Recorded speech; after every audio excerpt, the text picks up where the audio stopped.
That's also one. We got Babarum, Byzantines, Dravidians. I feel weird that I have to defend my losses. I feel like I have to defend my losses to you guys. And some comments makes me feel like obviously yes, I could have changed some things and increased my odds of winning, but it's not the right event slash tournament to do that, if you understand what I mean. Some tournaments we play to win, but other tournaments we play to not lose. I think that's the best analogy we can give.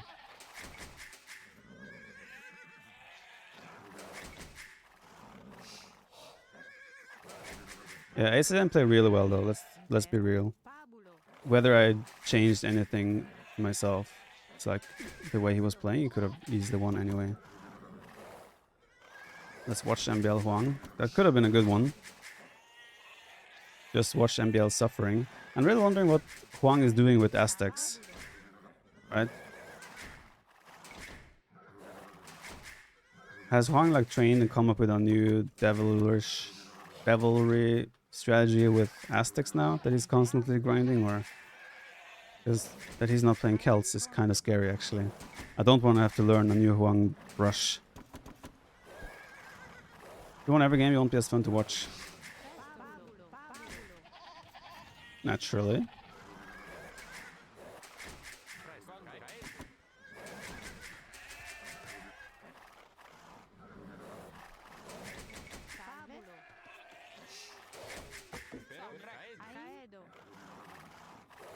What is happening here?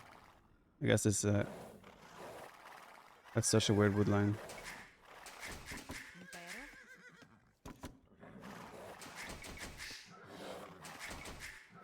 Remember when you won every tournament? It got kind of sad after a while. I mean, my kind of approach to things has changed as well, right? I'm more... While I'm still trying to be a top competitor, obviously. Right now, what's paying the bills is content creation for me, right? So on paper, I'm a content creator who is also competing in Age of Empires. I think that goes for most people. So when you have events that are being allowed to stream, it's usually never as competitive as other things. That's just how it is, right? In general, I think every tournament that is intended to be taken 100% serious should not allow streaming for the most part. Streaming one way or another, streaming does impact performances. Whether one thinks it does or not, it does. It's also why like Nile used to always stream his Rebel qualifiers. And I told him that I really think he should stop that, because it, even if he thinks it doesn't, it does have an impact knowing that people are watching you. Streaming is so much more fun. It can be. It's always different. Sometimes you feel like just playing competitive. Sometimes you feel like streaming. It's two different types of ways of playing, you can say.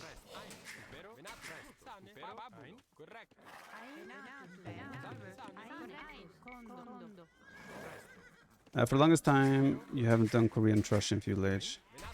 Well, tower rushes have changed. And I'm not a big fan of tower rushes in general.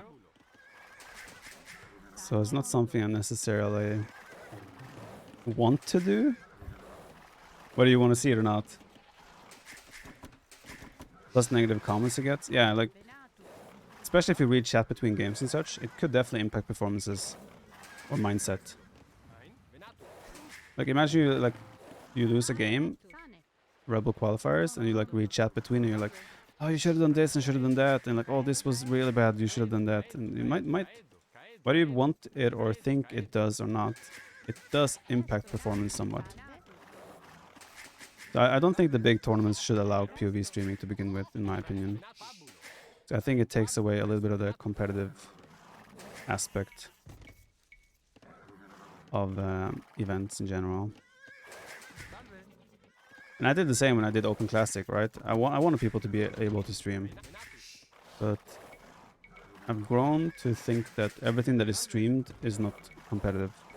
or as competitive as it should have been.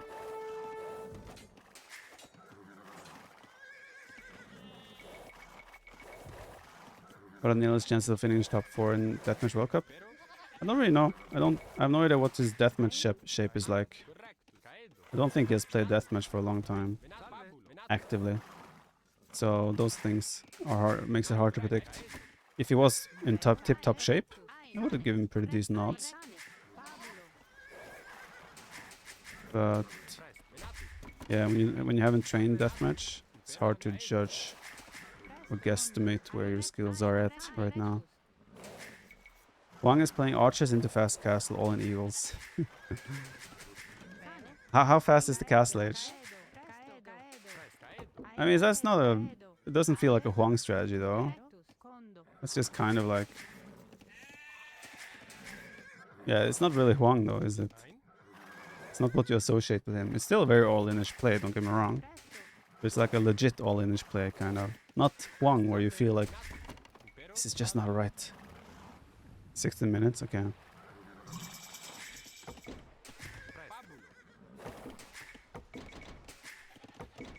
Like, Harris stopped talking to chat completely and it's best of 33 and he won 4 games in a row.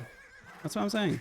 But even then, even if he didn't talk to his chat, just the fact that you're sitting there on camera and you know that people are watching you, it has an impact. Whether you like it or not, it has. You might actually have the skirmisher war here. Dravidians with faster firing skirms, Byzantines with cheaper skirms. Might be the direction we're heading. Okay. Unfinished wall, why not? Ooh.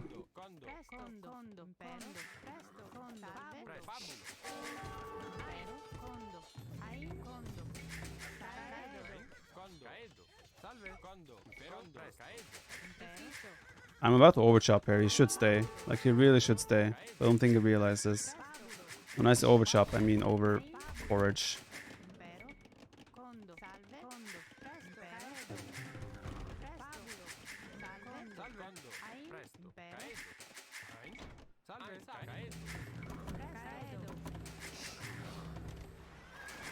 I don't have loom still, by the way.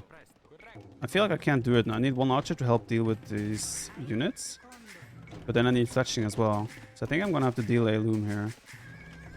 It's a bit risky, but... yeah. I think it's the right decision. In a tournament, golden tip for pressuring boomy players.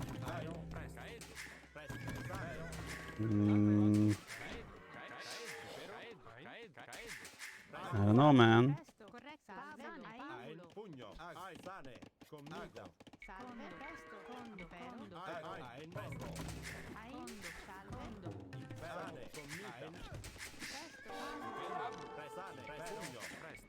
Feel if he comes forward with units with fletching as well, I don't have loom. This could be... this could get dramatic quickly. I'm trying to have my scout here to pick up skirmishers if they came forward. But it looks like he's going archers.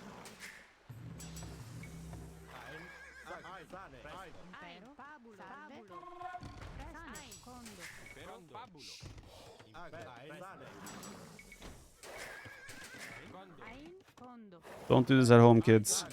It's very risky and greedy. I don't want to cast Deathmatch World Cup now. I did enough casting yesterday, and I almost fell asleep.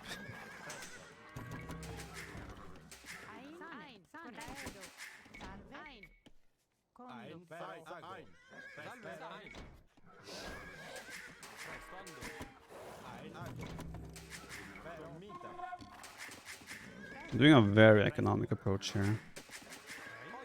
I cannot leave until I have loom 100%.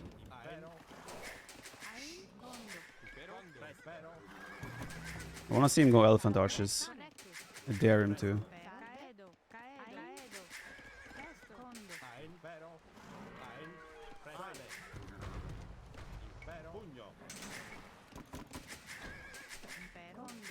Might just end up sitting at home all game. Oh. Cheeky boy. Luckily I just finished loom.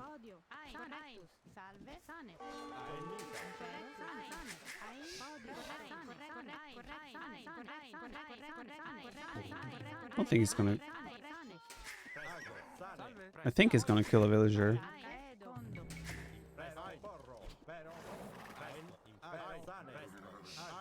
Where's your archers? Did he not make any archers or what? They're looking for them all game. Does the speed you play with goes automatically, or do you need to focus? Otherwise, you will play slower. A lot of things I do are autopilot at this stage. But obviously, if I focus, I tend to play faster. And it just... It's how it is. No advice how to deal with Byzantines, Skirms, Spear Rush in Arabia. Walls. Walls are your friend. Byzantine spears and walls, spears and skirms don't have good damage. So if you're walling up, he cannot hurt you. Maybe he's just going stable. I'm gonna halt production for a while until I know what's going on. That should be archers. Yeah, don't try to fight fire with fire when you're playing as Byzantine Spear Skirm kind of thing. We see Catapress versus Uruma this game? Oh, that would be nice. I wouldn't mind. Test that to see how that works.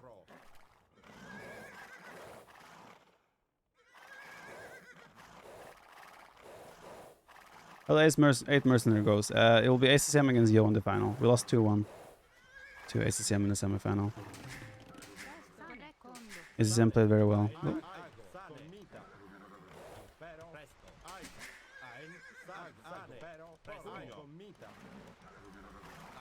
Yeah, I'm not adding units either, because I don't want to commit until I know what he's doing. Should I go Fast Imp Skirms? Is that legit? I'm ready to sacrifice my scout for him to show me what he has. I feel like it could be just like one archer, one skirm inside there. And that's not actually what he's making. He might just be booming.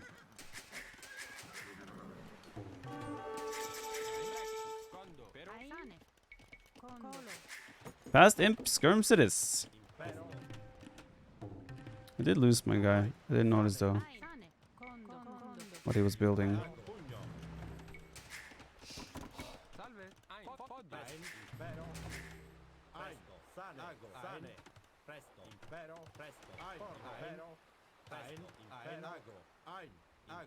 Is it just one archer? I think it's just one archer.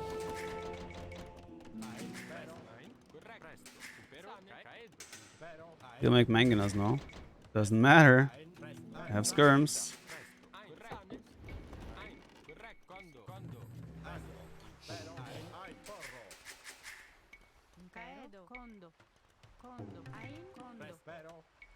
How does manganese kill skirms? You tell me.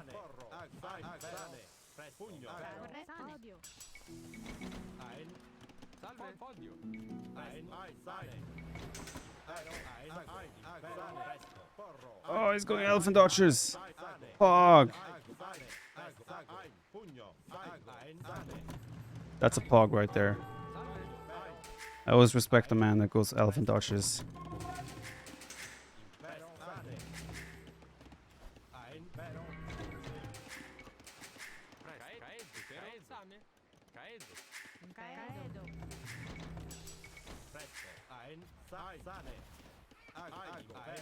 Not even lead skirms? All in due time. All in due time.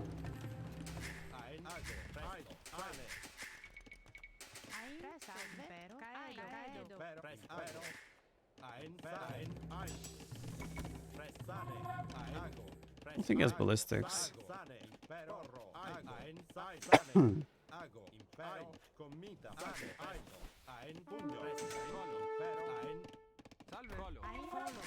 What?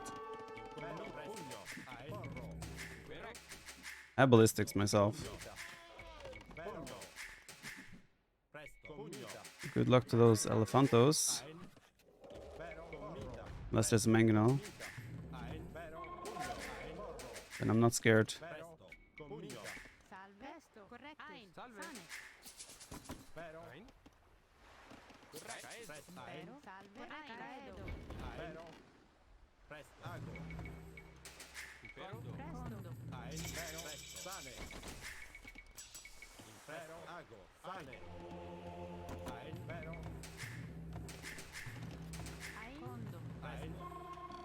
Ooh, what does he has here? What does he has here? Oh my god, elephants are so bad against skirms. Now I'm gonna be imp. Well, they're not bad per se. I mean, they're bad, but not like not as bad as they used to be. They're still bad, you know, kind of thing.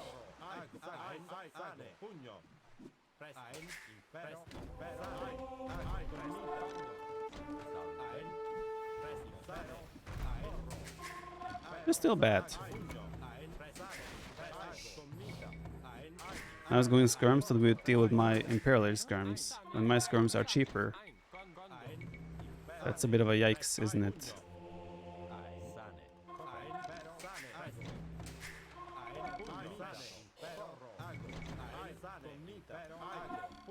Best strategy.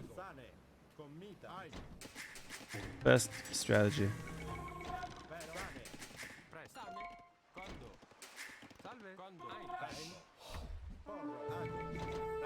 How are you gonna do damage with just skirms? Have you heard of idle time? I will introduce you to him.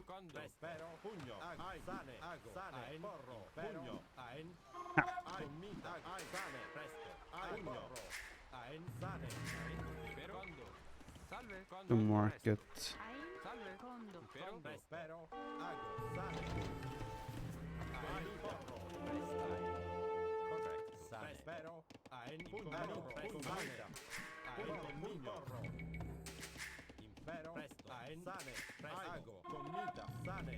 Your whole life is idle time? So do you know about him? I'll give you a closer introduction still though.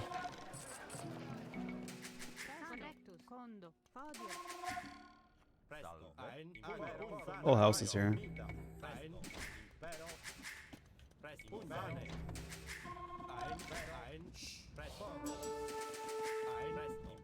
I think we'll go last armor upgrade as well. I don't even have +2 armor yet.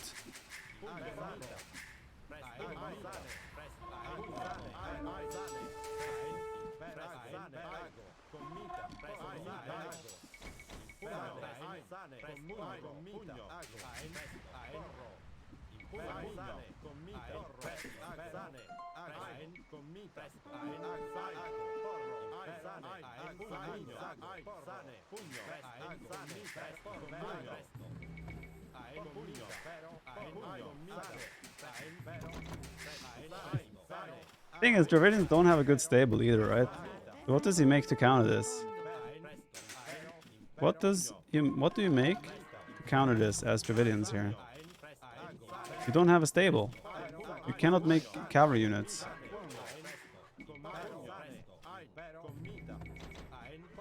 This is actually a broken strategy. What does he do? Nothing. Nothing, I tell ya. Absolutely nothing. He is 100% certified dead. DEAD. GG. I've done this in the past, and it has worked in the past as well. I'm telling you, it's the best strat. Nothing feels worse than losing against pure skirms. Well, when you're playing Dravidians, you don't really have much of a choice. Like, what is he gonna make? Scouts? Let me see the Dravidian stable.